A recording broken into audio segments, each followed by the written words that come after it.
rest of this presentation is going to be about buying styles and how you relate to the psychology of the different buyer types.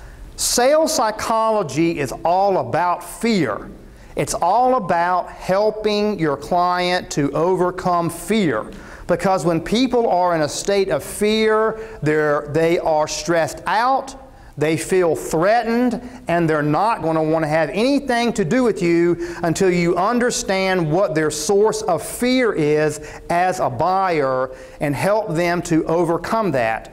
There are at least 4 particular buying styles that have 4 particular fear states associated with them, okay? And that's what relationship selling is all about. If you use a one-size-fits-all relationship buyer style, selling style, you have a 75% chance of being wrong. And I'm here to tell you the evidence is that the buying style rapport that you form is the largest part of the close, period. We will look at behavioral psychology as an avenue into understanding how to lead and motivate different types of people. There seem to be 2 types of people in the world. Hippocrates didn't use the terms introverted and extroverted, but he noticed that some people were very restless and always active and kind of agitated and moving around and talking a lot and walking a lot and busy, busy, busy. And then on the other side of the coin, he noticed that there were people who were more like this. But he said to himself, you know, it's not just enough that I have identified these 2 types. I now know that there are 2 different types of these highly energetic types, okay? He called them, these are the actual words that Hippocrates used, he called type number 1 of the energetic type, he called those the choleric type, you know, the warrior types. And he's like, oh, you know, they want to beat people up, they always want to go to war. Today, we know those types as the CEO types or the highly driven type, all right? i.e. the arrogant, ambitious type.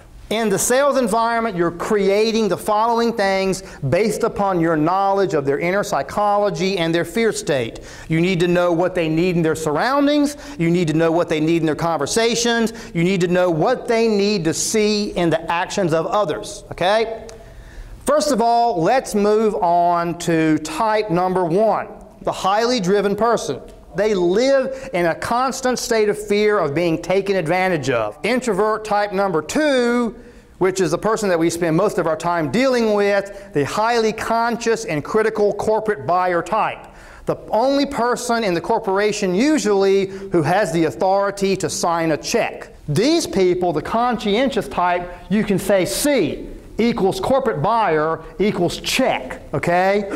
And for that type of job, the CEO and everyone else went to great psychological lengths, okay? And gave many personality tests and screening after background check to make sure that he put the most critical, judgmental, nitpicky person in the world in between you and the corporation's bank account. Okay? These people do not like you from the get-go. It is their natural inclination is to hate you. So everything that you do is a process of making that person feel, no, wait a minute, I'm just like you. I know that you've never seen a salesperson like that.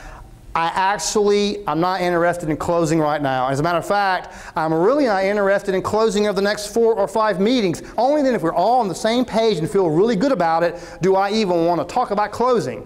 To which they'll say, phew, finally, I have met someone who knows what's going on. Understanding these relationship points is the point of successful people who always seem to be those people who not only understand themselves but are able to create friends and allies by relating to the psychological fear-based triggers of the people that they meet with.